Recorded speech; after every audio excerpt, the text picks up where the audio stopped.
Shalom, shalom les bien-aimés, votre frère Christ est là. Voilà, comme d'habitude, nous sommes à notre 1 heure de prédication. Pour vous qui nous suivez actuellement, comme vous avez bien pu le voir sur notre chaîne WhatsApp, cet enseignement a pour thème le Dieu qui change les vies. Le Dieu qui change les vies. Nous allons parler de ce Dieu-là en quelques minutes. Voilà, nous allons prendre quelques histoires à la lumière de la parole pour vraiment éclairer ce thème, pour réellement montrer ou voir ce que Dieu veut nous communiquer au travers de ce thème. Voilà, il y a un petit rhume qui me fatigue, mais on va faire avec.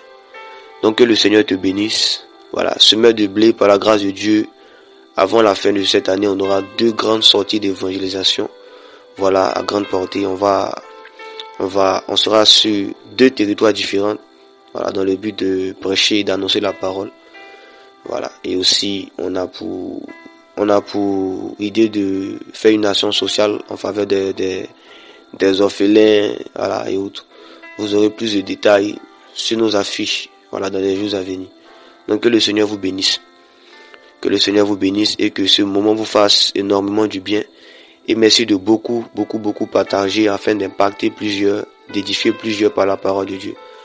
Que le Seigneur vous bénisse encore. Voilà, comme vous le savez, cet enseignement a pour thème le Dieu qui change la vie. Le Dieu qui change la vie. C'est qui ce Dieu-là? Quand tu entends le Dieu qui change la vie, comprends par là qu'on veut parler de quelqu'un qui apporte un changement significatif à notre vie. Quelqu'un qui vient pour modifier notre vie. Il vient pour apporter un sens, un changement radical à notre vie. C'est-à-dire si avant tu faisais quelque chose qui n'était pas agréable, ce Dieu quand il vient, il te fait passer à une autre étape où tu es dans un mode de vie qui maintenant le glorifie. Alléluia. Quand tu entends le Dieu qui change la vie, on veut parler de ce Dieu-là qui, lorsque tu fais sa rencontre, lorsque vous vous rencontrez, lorsque tu dis réellement tu l'as rencontré, tu ne peux plus être ou rester la même personne. C'est de ce Dieu-là dont nous allons parler. Et de qui il s'agit? De qui il s'agit réellement? Aujourd'hui, plusieurs disent avoir rencontré un Dieu qui a changé leur vie. Mais quand tu regardes leur mode de vie avant et après avoir rencontré ce Dieu, il n'y a pas de changement en fait. C'est pas de ce Dieu-là que je veux parler. Mais je veux parler de ce Dieu-là. Lorsque tu le rencontres, il y a un changement radical à ta vie. Il y a un changement significatif qu'il apporte à ta vie. Et c'est de ce Dieu-là que nous allons parler. C'est de ce Dieu-là que nous allons parler. Et j'espère que ce Dieu pourra réellement apporter des changements significatifs dans ta vie. Amen. Mais nous allons savoir et nous allons voir de qui il s'agit. Le Dieu qui change les vies. Voilà. C'est tellement tu ne sais pas de qui il s'agit. Mais à la parole de Dieu, à la lumière de la parole, on va comprendre cet enseignement. Ok, donc, si tu me suis, tu prends ta Bible. Nous sommes dans le livre de Jean. Jean 8 à partir du verset 32. Jean 8 à partir du verset 32. J'ai un petit rhume qui me fatigue, excusez-moi. Voilà, Jean 8 à partir du verset 32, il est écrit: vous connaîtrez la vérité et la vérité vous affranchira. Voilà. C'est un passage que plusieurs connaissent. C'est un passage que nous tous on connaît. Et aujourd'hui, c'est devenu une récitation dans la bouche de plusieurs. Vous connaîtrez la vérité et la vérité vous affranchira. En d'autres termes, affranchir de quelque chose, c'est rendre libre. Amen. Alléluia. Lorsqu'on t'a affranchi de quelque chose, on t'a rendu libre de quelque chose. Et il dit, vous connaîtrez la vérité et la vérité vous rendra libre. Si on parle de liberté, ça signifie que quelque part, il y avait une forme d'esclavage. Et plusieurs aujourd'hui, quand on parle d'esclavage, j'ai dit non, je suis libre, je vis ma vie, je ne suis pas en prison, mais où est-ce que je suis esclave? Être dans un péché ou avoir un vice dont on ne peut se passer, c'est être esclave de cette chose. Il a dit toute personne est esclave de la chose qui a dominé sur lui. Donc quand il y a quelque chose qui domine sur toi, tu deviens automatiquement esclave de cette chose.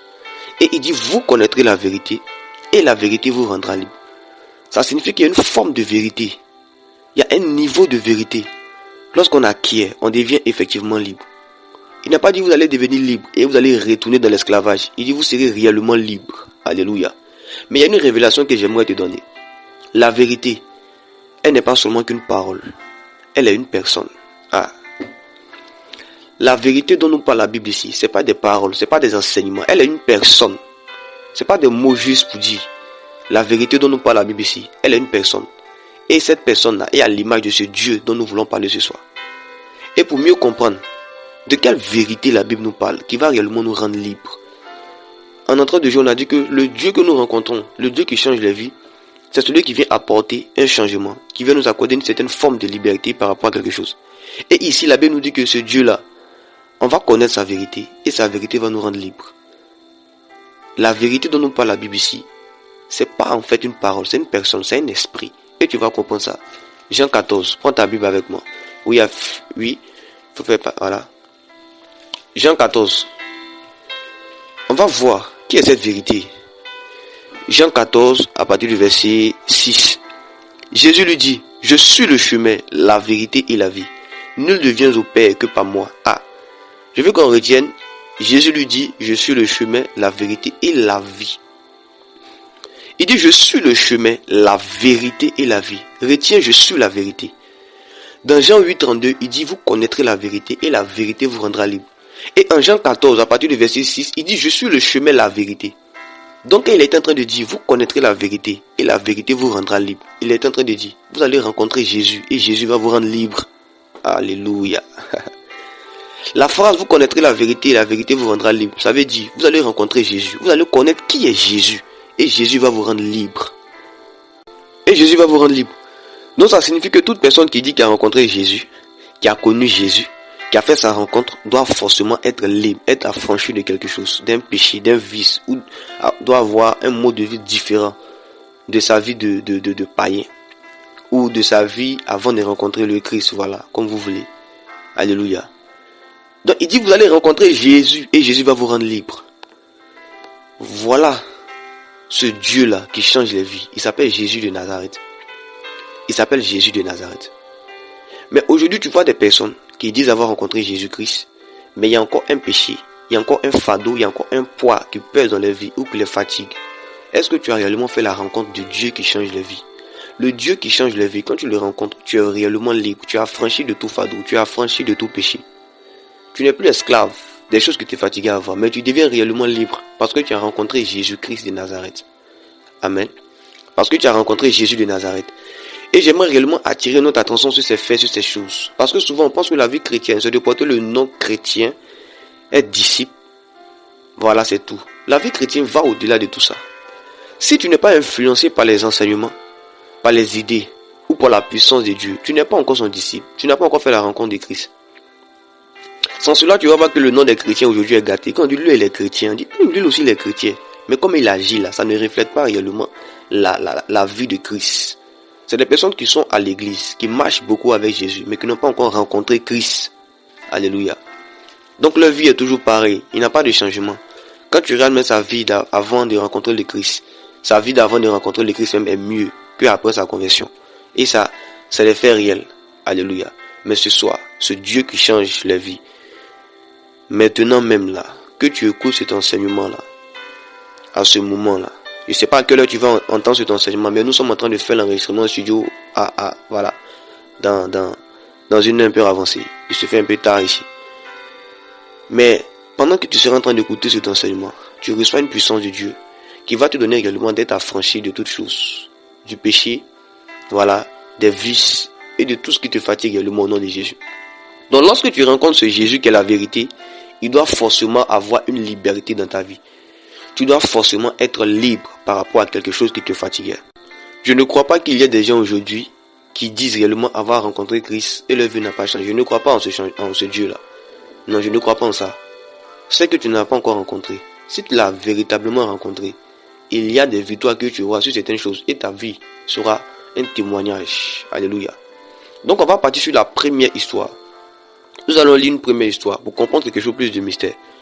Nous sommes dans le livre de Jean, voilà, Jean 4 à partir du verset 14. Jean 4 à partir du verset 14. Voilà, Jean 4 à partir du verset 14. Il s'agit de la Samaritaine avec Jésus, on connaît tous l'histoire. Où elle s'est rendue au puits avec sa cruche et elle a eu une conversation. Pour vous qui ne connaissez pas l'histoire, vous pouvez remonter jusqu'au verset 1er, voilà, pour aller jusqu'au verset 44. Donc, c'était une discussion que cette femme samaritaine a eu avec Jésus. Nous allons lire ça pour comprendre plus. Au verset 14, mais celui qui boira de l'eau que je lui donnerai n'aura jamais soif. Et l'eau que je lui donnerai deviendra en lui une source d'eau qui jaillira jusqu'à dans la vie éternelle. La femme lui dit, Seigneur, donne-moi cette eau afin que je n'ai plus soif et que je ne vienne plus puiser ici. Va, lui dit Jésus, appelle ton mari et viens ici. La femme répondit, je n'ai point de mari. Jésus lui dit, tu as eu raison de dire, je n'ai point de mari. Car tu as eu 5 maris, et celui que tu as maintenant n'est pas ton mari. Et cela, tu as dit vrai. Seigneur, lui dit la femme, je vois que tu es un prophète. Nos pères ont adoré sur cette montagne. Et vous dites, vous, que le lieu où il faut adorer est à Jérusalem. Femme, lui dit Jésus, crois-moi, l'heure vient où ce ne sera ni sur une montagne, ni à Jérusalem que vous adorerez le Père. Vous adorez ce que vous ne connaissez pas. Nous adorons ce que nous connaissons, car le salut vient des Juifs. Mais l'heure vient, et elle est déjà venue, où les vrais adorateurs adoreront le Père en esprit et en vérité. Car ce sont là les adorateurs que le Père demande. Dieu est esprit, et il faut que ceux qui l'adorent en esprit et en vérité. La femme lui dit, je sais que le Messie doit venir, celui qu'on appelle le Christ. Quand il sera venu, il nous enseignera toutes choses. Amen. On va s'arrêter là pour l'instant. Il nous enseignera toutes choses. Donc Jésus était en train d'avoir cette conversation avec cette dame. Et Jésus va lui parler des choses qui doivent arriver. Voilà, des trucs. Que lui, il est la source d'eau vive. Et elle dit, je sais de quoi tu es en train de parler. Je sais qui est le Messie. Et quand le Messie va venir, il va nous enseigner toutes ces choses dont tu es en train de me dire. Et Jésus va répliquer en lui disant, je suis le Messie. Alléluia, au verset 26. Je sais que si Jésus vient, il va m'enseigner toutes choses. Aujourd'hui, c'est ces personnes qui disent, ils ont entendu parler de Jésus. C'est ces personnes qui disent, ils ont entendu parler de Jésus. Ils savent qui est Jésus. N'est-ce pas? Ils savent qui est Jésus. Mais en réalité, ils n'ont pas encore fait la rencontre de ce Dieu-là. Cette dame ne savait pas que c'était Jésus de Nazareth, le Messie qui est en face d'elle. Et au verset 26, Jésus lui dit, je le suis, moi qui te parle. Là-dessus arrivaient ses disciples qui furent étonnés de ce qu'il parlait avec une femme. Toutefois, aucun ne dit, que demandes-tu? Ou, de quoi parles-tu avec elle? Alors la femme, ayant laissé sa cruche, s'en alla dans la ville et dit aux gens, venez voir un homme qui m'a dit tout ce que j'ai fait. Ne serait-ce point le Messie? Et nous sommes au verset 39, il est écrit, plusieurs Samaritains de cette ville crurent en Jésus à cause de cette déclaration formelle de la femme. Il m'a dit tout ce que j'ai fait. Amen. Donc Jésus a eu une discussion avec cette dame samaritaine. Il était en train d'avoir une discussion avec elle. Et il lui disait qu'il est l'eau par excellence. C'est celui qui étanche la soif. Et quiconque boit de l'eau qu'il est ne peut plus jamais avoir soif. Et cette dame va dire à Jésus, je sais qu'il est le Messie, il doit venir. Mais quand il viendra, il nous enseignera toutes choses. Et Jésus va lui dire, je suis le Messie, moi qui te parle. Et sur la base de cette déclaration, la Bible dit que la femme a laissé sa cruche d'eau. C'est là que nous allons commencer à creuser. Elle a laissé sa cruche d'eau. Et elle s'est empressée d'aller dans son village, raconter ce que Jésus avait fait pour elle. J'aimerais attirer votre attention ici. Une chose est de savoir qui est Jésus. Et une chose est de le rencontrer. Les brasses. J'aime la parole de Dieu. Une chose est de savoir qui est le Messie. Et une chose est de le rencontrer. Et d'expérimenter réellement sa puissance et sa manifestation. Cette femme, elle disait connaître qui était Jésus. Mais elle n'avait pas encore rencontré Jésus-Christ. C'est comme ça plusieurs. Vous parlez de Jésus. Mais vous n'avez pas encore fait la rencontre de Jésus-Christ. Et sur la déclaration de Jésus que je suis le Messie, moi qui te parle. Elle fut chamboulée. Son intelligence fut renouvelée. Et elle déposa sa cruche d'eau. C'est-à-dire ce pourquoi elle est allée au puits. Elle a laissé. Elle n'a plus fait. Et elle est retournée chez elle dans la maison. Voilà pourquoi j'ai dit une chose est de connaître, Jésus et une chose est de le rencontrer. Cette dame, elle était dans la connaissance de qui était le Messie, qui était ce Dieu qui changeait la vie. Mais elle n'avait pas encore fait sa rencontre. Lorsqu'elle a fait la rencontre de Jésus réellement par la déclaration de sa puissance, la Bible dit qu'elle a laissé sa cruche d'eau.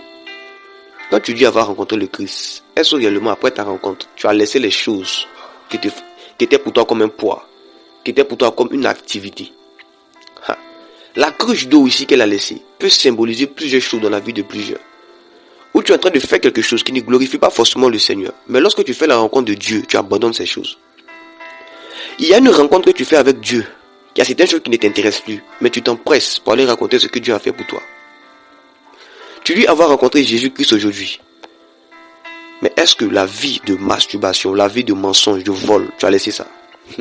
Le fardeau, le poids qui était sur ta tête, est-ce que tu as déchargé ça? Pour commencer à rencontrer les bienfaits de Dieu.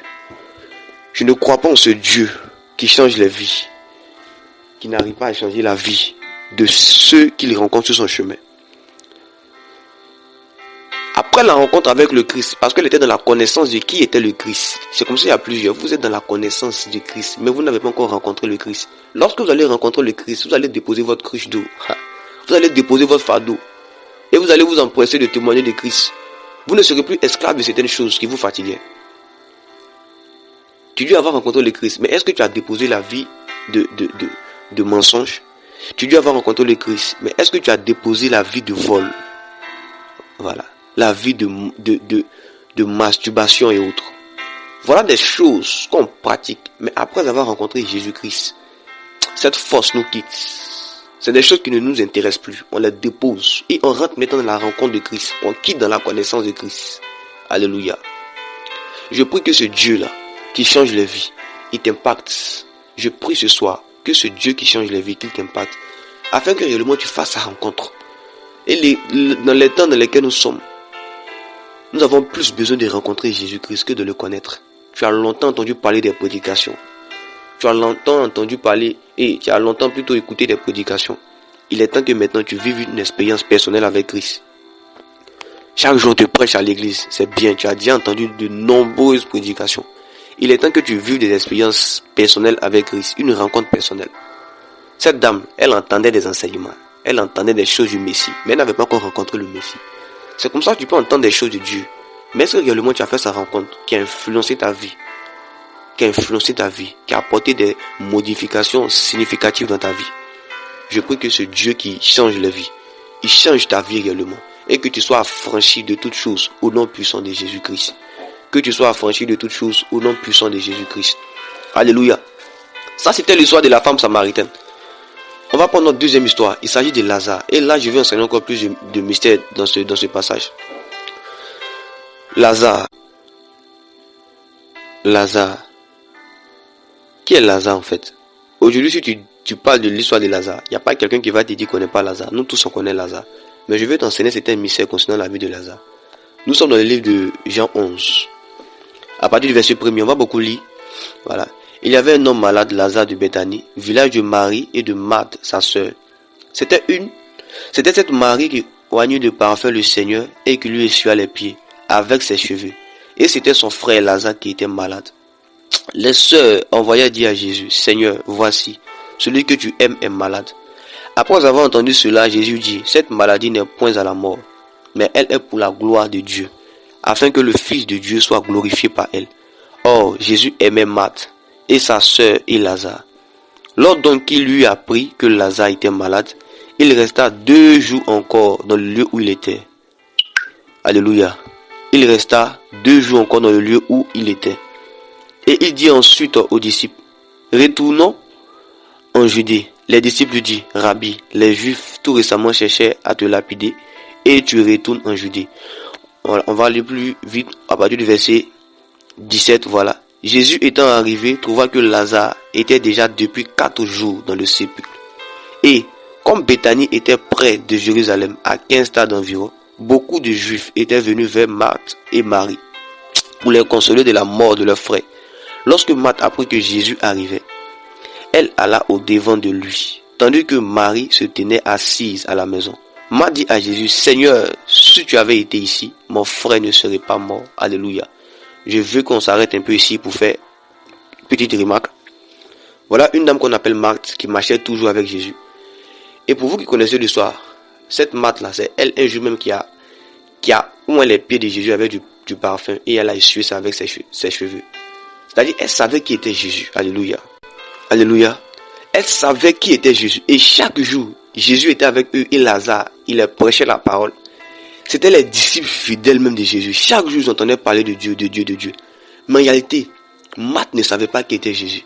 Il y a la question il y a la phrase qu'elle donne à Jésus. Si tu avais été ici, mon frère ne serait pas mort. Ça, c'est la phrase des incrédules. C'est comme ça qu'il y a plusieurs, on les a parlé de Jésus-Christ. Mais lorsqu'il y a une certaine situation qui se présente à eux, ils oublient que c'est un Dieu qui est capable de tout faire. Alléluia. Marthe marchait avec Jésus, mais n'avait pas encore fait la rencontre de Dieu. C'est comme ça. J'ai dit, il y a plusieurs qui marchent avec Jésus, mais qui n'ont pas encore fait la rencontre de Dieu. Tu peux écouter les prédications à l'église comme Marthe. Chaque jour, Jésus était avec eux. Elle a même jeté du parfum sur ses pieds. Elle a essuyé. C'est comme ça que tu peux aller faire de grosses offrandes, payer ta dîme de 1 million, faire tout ce qui est financier, mais tu n'as jamais rencontré Christ. Ce Dieu n'a pas encore influencé ta vie, n'a pas encore renouvelé ton intelligence. Et l'intelligence de Matt était encore obscurcie. Elle n'était pas encore éclairée. Qui était réellement le Messie? Qui était réellement ce Dieu-là? Qui était cette personne au nom de Jésus qui était en face d'elle? Elle ne savait pas qui c'était qui. Elle n'avait pas encore fait sa rencontre personnelle. Elle n'avait pas encore d'expérience personnelle avec le Christ. Voilà pourquoi elle a donné cette phrase-là. Si tu avais été ici, mon frère ne serait pas mort. Pourtant, elle savait que Jésus avait dit, je suis le chemin, la vérité et la vie. La vie. C'est comme ça que tu as entendu toute forme de prédication aujourd'hui. Mais à un moment, tu deviens amnésique à la personne de Christ. C'est parce que tu n'as pas encore fait la rencontre de ce Dieu-là. Tu n'as pas encore fait la rencontre de ce Dieu. Il y a des rencontres qu'on fait avec ce Dieu. On devient une nouvelle personne. On change de nature. Notre intelligence est renouvelée. Alléluia. Et au verset 22, mais maintenant même, je sais que tout ce que tu demandes à Dieu, Dieu te l'accordera. C'est elle qui dit ça maintenant. Nous sommes au verset 28. Ayant ainsi parlé, elle s'en alla. Puis elle appela secrètement Marie, voilà sa sœur, et lui dit, le maître est ici et il te demande. Dès que Marie eut entendu, elle se leva promptement et alla vers lui. Nous sommes au verset 32, on saute 31. Lorsque Marie fut arrivée là où était Jésus, et qu'elle le vit, elle tomba à ses pieds et lui dit, Seigneur, si tu avais été ici, mon frère ne serait pas mort. Voilà encore une sœur, la sœur de Marc, qui s'appelle Marie, qui va aussi donner cette même phrase à Jésus. Pourtant, elle savait qui était Jésus. En réalité, elle n'avait pas encore fait la rencontre de ce Dieu-là. Elle n'avait pas encore fait la rencontre de ce Dieu-là. Je t'invite, toi qui n'as pas encore eu d'expérience personnelle avec ce Dieu, à réellement le rencontrer au travers de ce message au nom de Jésus. On continue au verset 33. Jésus la voyant pleurer, elle et les Juifs qui étaient venus avec elle frémit en son esprit et fut tout ému. Et il dit, où l'avez-vous mis, Seigneur? Lui répondit-il, viens et vois. Verset 35, Jésus pleura, voilà. Sur quoi les Juifs disent, voyez comme il l'aimait. Et quelques-uns d'entre eux disent, retenez bien, et quelques-uns d'entre eux disent, lui qui a ouvert les yeux de l'aveugle, ne pouvait-il pas faire aussi que cet homme ne meurt point? Jésus, frémissant de nouveau en lui-même, se rendit au sépulcre. C'était une grotte et une pierre était placée là-devant. Amen. Et tous se sont appris que Lazare est mort. Et ils voient Jésus qui vient pour délivrer Lazare. Et ils disent, mais ce Dieu-là, cette personne qui est en face de nous là, il a donné la vue, il a rendu la vue aux aveugles. Mais pourquoi il n'a pas empêché Lazare de mourir? Ils ne comprenaient pas, C'était trop fort pour eux. C'était des gens qui voyaient toujours Jésus passer. Mais ils n'avaient pas encore rencontré ce Dieu. Alléluia. On continue au verset 39. Jésus dit, ôtez la pierre. Marthe, la sœur du mort, lui dit, Seigneur, il sent déjà, car il y a 4 jours qu'il est là. Voilà où je veux encore donner notre mystère. Jésus maintenant va leur dire, trop c'est trop. Où vous l'avez mis, ôtez la pierre. Je vais maintenant le ressusciter. Et la sœur de Lazare va s'opposer. Elle va dire, Seigneur, non, ça fait déjà 4 jours qu'il est dans le tombeau. Il sent déjà. Marthe, c'est une grande incrédule. Alléluia. À plusieurs reprises, elle a confessé que Jésus est Seigneur. Maintenant, au moment d'opérer le miracle, elle ne croit plus. Regardez la vie de quelqu'un comme ça. C'est parce qu'elle n'avait pas encore elle-même fait des rencontres avec Dieu. Et elle dit, ça fait 4 jours qu'il est dans le tombeau. Il sent déjà. Il sent déjà. Il sent déjà. Voilà ce que Marthe va dire.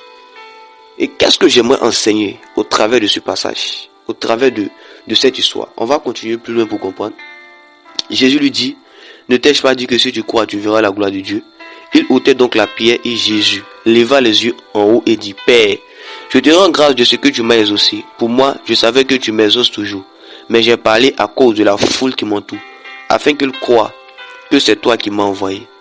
Ayant dit cela, il cria d'une voix forte, Lazare, sort. Et le mort sortit, les pieds et les mains liés de bandes, et le visage enveloppé d'un linge. Jésus leur dit, déliez-le et laissez-le aller. Alléluia. Donc Jésus va dire, je t'ai dit que je suis le chemin, la vérité et la vie. Si tu crois en moi, tu auras la vie. Et ils ôtent la pierre. Et Jésus crie le nom de Lazare, en disant, Lazare, sort. Et la Bible nous dit que le mort sortit, les mains et les pieds liés de bandes. J'aimerais éclairer ton esprit sur quelque chose. Lazare représente aujourd'hui la vie de plusieurs personnes. Alléluia. La Bible nous dit qu'il était dans la mort. La mort symbolise, peut symboliser tout ce qui ne glorifie pas forcément le Seigneur. Parce que lui-même il a dit, je ne suis pas la mort, je suis la vie. Et qu'il est venu pour donner la vie. Donc la mort, c'est des choses qui ne glorifient pas le Seigneur Jésus-Christ. Amen. Donc quelque part, tu peux être dans une forme de mort, comme Lazare. Par le péché ou par je ne sais quoi. Mais tu es dans une forme de mort. Parce que Jésus dit, il vient pour donner la vie. Et tout ce qui est manifesté est lumière. Donc tout ce qui n'arrive pas à manifester publiquement, là, ça veut dire que tu es dans une forme de mort. Ou que tu es esclave de quelque chose. Alléluia. Donc la mort, ça symbolise, Lazare symbolise la vie de plusieurs personnes aujourd'hui. Et la mort représente l'état de la vie de plusieurs personnes aujourd'hui. Amen. Tu peux te trouver dans quelque chose et puis tu vas aspirer que Dieu te change. Mais lorsque tu fais la rencontre de ce Dieu, regardez ce qui se passe. La Bible dit que Jésus crie Lazare et Lazare sort. Mais quand Lazare sort, est-ce qu'il est toujours lié avec les bandes? Non. Parce que la Bible nous dit que Jésus a ordonné qu'on le délie et qu'on le laisse aller. Amen. Voilà la révélation. Lorsque tu es dans une forme de mort, dans une vie qui ne glorifie pas le Seigneur, lorsque tu fais la rencontre de Dieu, tu n'es plus lié par les choses que tu liais avant. Mais tu deviens libre parce que Jésus ordonne qu'on te délie. Ça, je reprends. Lorsque tu es dans une forme de mort, on fait l'allégorie ici avec la mort de Lazare. Lorsque tu es dans une forme de mort, donc dans quelque chose qui ne glorifie pas forcément le Seigneur. Si tu dis avoir fait la rencontre de Dieu, ce Christ-là qui change la vie, tu ne dois plus jamais être lié. Quand Lazare est sorti, il n'était plus lié. Il était délié parce que Dieu avait ordonné qu'on le délie. Mais où sont ces personnes qui disent que Dieu les a ressuscités? Dieu les a affranchis, mais ils sont encore liés par les bandes, par les chaînes du péché. Ils ne croient pas en ce Dieu. Si réellement Dieu a dit ton nom, donc il a fait ta rencontre, tu ne dois plus jamais être lié par les bandes, mais tu es délié. Tu ne dois plus être lié par les chaînes qui te maintenaient à quelque chose, mais tu es délié au nom de Jésus. Amen. Voilà là une révélation très profonde de l'esprit de sagesse. Et tu vois des personnes aujourd'hui qui disent qu'ils entendent même la voix de Dieu, mais leur vie est pareille. La première fois où Lazare entendait la voix de Dieu, il est ressuscité et il n'était plus lié. Tu dis avoir fait la rencontre de Dieu là, mais pourquoi tu es encore lié par les bandes? Je ne crois pas que c'est Dieu qui t'a délivré. Je ne crois pas que tu as réellement fait la rencontre de ce Dieu. C'est un Dieu. Lorsque tu fais sa rencontre, tu n'es plus lié par les bandes. Alléluia. Et qu'est-ce que Matthe aujourd'hui représente dans l'église? Peut représenter aujourd'hui Matthe et les incrédules, donc la troupe des juifs qui étaient là, qui pleuraient, qui disaient que non, Jésus pouvait lui redonner à la vie, mais il ne l'a pas fait là. Qu'est-ce que ces personnes-là représentent? C'est ces gens-là qui te voient dans une certaine forme de mort spirituelle, mais qui ne font rien pour t'aider, mais qui à chaque fois te dénigrent. Je reprends. Matthe et ses sœurs et tous ceux qui étaient là, les juifs là, ils représentent ces personnes-là. Lorsque tu es dans des difficultés, tu es dans une forme de mort spirituelle, ils ne font rien pour t'aider. Ils ne font rien pour t'aider. Ils ne prient pas pour toi, pour que Dieu vienne intercéder. Mais lorsque Dieu va agir, même, il dit non, Dieu, ça fait il y a 4 jours qu'il sent. Ils disent non, on ne peut plus rien faire pour toi. Avec le Dieu qui change les vies. Il n'y a pas de temps. Il est illimité. Il est illimité. Donc c'est ces personnes-là qui, les maths là, c'est eux qui représentent ces gens aujourd'hui là. Qui ne font rien pour toi. Ils ne prient pas pour toi, ils ne t'aident pas dans ta vie chrétienne. Mais qui chaque fois parlent de toi. Ils parlent mal de toi. Toujours dénigrer ton nom partout, mais ils ne font rien pour t'aider, ils ne font que pleurer. Ils sont là, ils ne font que rire, ils ne font qu'aller à l'église, ils te voient, ils te laissent. Mais ils ne savent pas que Dieu a la capacité de venir changer ton état de vie. Ça c'était la parenthèse. Amen. Donc Lazare a entendu la voix de Dieu, il est sorti. Et la Bible a dit que Jésus a ordonné qu'on le délie. Quand tu fais la rencontre de ce Dieu, et que tu ressuscites de ta mort, tu ressuscites de la mort dans laquelle tu étais, tu n'es plus lié. Tu ne crois pas en ce Dieu qui délivre et puis tu es encore lié par les chaînes. C'est que tu n'as pas encore fait sa rencontre. Alléluia. C'est que tu n'as pas encore fait sa rencontre. Non, moi j'ai fait la rencontre de Dieu, mais tu sais, la cigarette, je vais laisser un peu. Alléluia. Il n'a pas dit vous serez, il a dit vous serez affranchis. Il y a le mot affranchi. Il n'a pas dit vous allez être affranchis un peu. Tu entends souvent d'autres dire non. C'est la légèreté. Je dis bien, c'est la légèreté. La légèreté aujourd'hui de certains prédicateurs qui ont permis à certaines personnes de se permettre certaines choses dans la maison de Dieu. Le fait de prêcher, non, il va laisser un peu, ou bien, ça ne vient pas de Christ. Il dit, vous serez réellement affranchis. C'est la légèreté de la prédication aujourd'hui qui font que les gens n'ont plus peur d'avoir même, c'est-à-dire ils s'en foutent même de la présence de Dieu en fait. Il faut prêcher les choses vraies qui viennent de la sainte doctrine. Il dit, vous serez réellement libre. Il n'a pas dit, vous allez laisser un peu. Tu es un grand chercheur de femmes. Tu dis avoir connu Christ. Et puis tu dis non, il a laissé un peu. Non, tu n'as pas encore rencontré Christ. Les passes. Tu n'as jamais rencontré Christ. Tu le connais. Mais tu n'as pas encore fait sa rencontre. Lorsque tu le rencontres, Il y a des choses qui ne t'intéressent plus. Tu dis plus, j'ai laissé un peu. Tu es dans l'adultère, tu rencontres Christ. Et puis tu dis non, il a laissé un peu. Non, c'est que tu ne l'as pas encore rencontré. Il dit vous serez réellement libre. Tu n'es plus lié par les bandes comme Lazare, mais tu sors complètement parce que Dieu a dit ton nom quelque part. Parce qu'il a voulu te rencontrer, les sopas. Je prie que cette grâce se rattache à la vie de quelqu'un ici, au nom de Jésus-Christ. Alléluia. Nous sommes dans notre... Voilà, nous allons prendre un dernier point. Voilà, notre dernier point, puis nous allons mettre fin à cette prédication. La dernière histoire, il s'agit du fou de Génézareth. On va prendre le livre de Luc, voilà, à partir du verset 38. Pour ceux qui ne connaissent pas l'histoire, vous pouvez remonter jusqu'au verset premier, parce que c'est un peu long. C'est lorsque Jésus est entré dans une... Alors, il partait de village et de village en village pour prêcher la parole. Voilà, il y avait un fou qui était là, à Génézareth là. Il y avait un fou qui était possédé, et Dieu l'a guéri. Voilà, vous pouvez remonter jusqu'au verset premier, vous allez comprendre. Nous sommes au verset 38. On dit l'homme de qui était sorti, les démons, lui demandait la permission de rester avec lui. Mais Jésus le renvoya en disant, retourne dans ta maison et raconte tout ce que Dieu t'a fait. Il s'en alla et publia par toute la ville tout ce que Dieu avait fait pour lui. Alléluia. Ici, comme je vous l'ai dit, c'est l'histoire du fou que Dieu a délivré d'une légion de démons. Mais regardez quelque chose qui m'intéresse ici.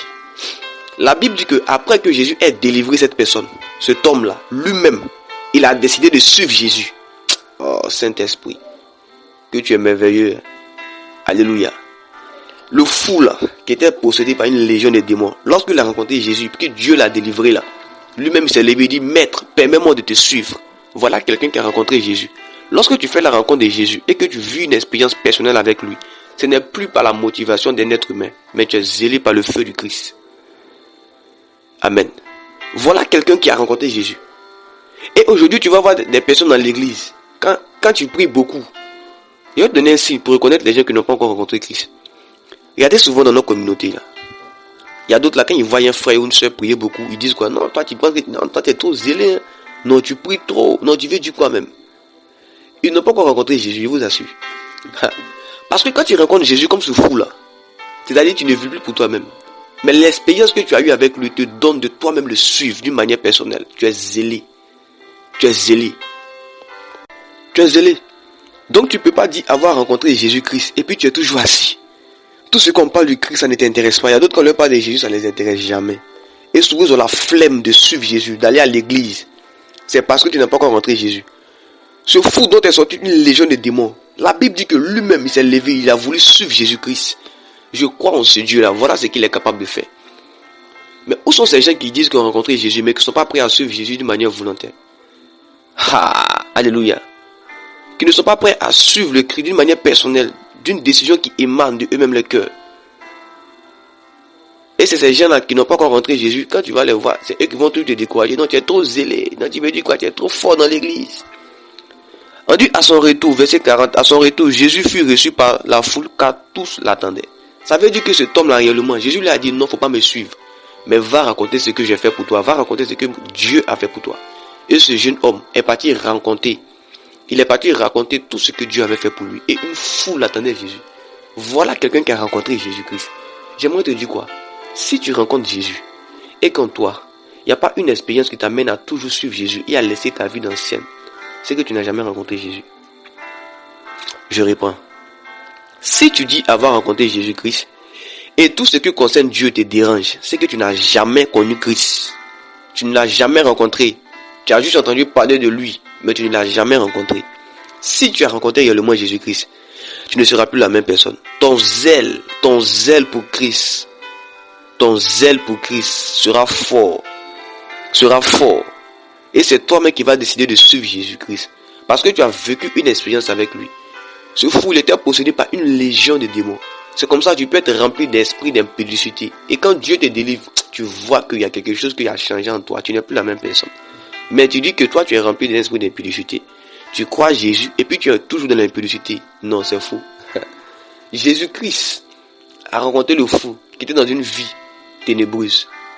Après l'avoir rencontré, sa vie reflétait la lumière. Et lui-même, il a été un témoignage de la manifestation de Dieu. De la manifestation de Dieu dans sa vie.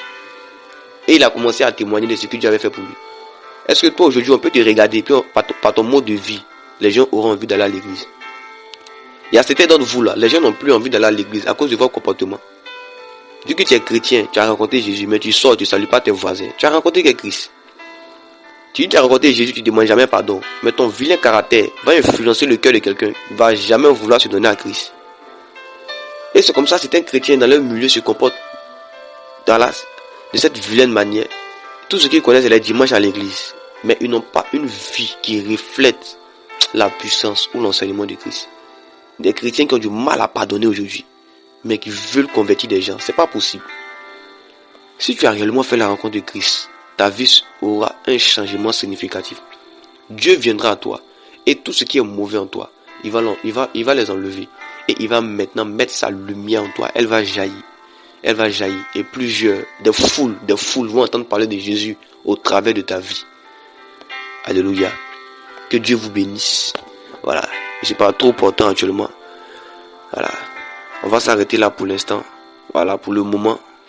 Autant pour moi, on va s'arrêter là pour le moment. Par la suite du temps, vous aurez la suite de nos messages, voilà, nos prochaines prédications et autres, nos activités. Que Dieu vous bénisse. Je vous invite aussi à vraiment partager massivement le lien de notre chaîne WhatsApp. Voilà, bientôt des grandes choses s'annoncent pour le corps du Christ. On aimerait que vous soyez des canaux que Dieu utilise. Voilà, que chacun de vous soit un canal que Dieu utilise pour la manifestation de sa gloire. Voilà. Donc, shalom à vous. Portez-vous bien. C'était votre frère Christ de Chemin de Blé. Que la grâce et la faveur de Dieu se raccrochent à chacun d'entre vous. Voilà. Et que Dieu ne cesse réellement de vous donner l'énergie et la force de toujours vous retrouver dans sa présence. Et que ce Dieu-là que je viens d'enseigner, que je viens de prêcher, je prie que réellement tu fasses sa rencontre. Que réellement tu fasses sa rencontre. Afin de ne plus être la même personne.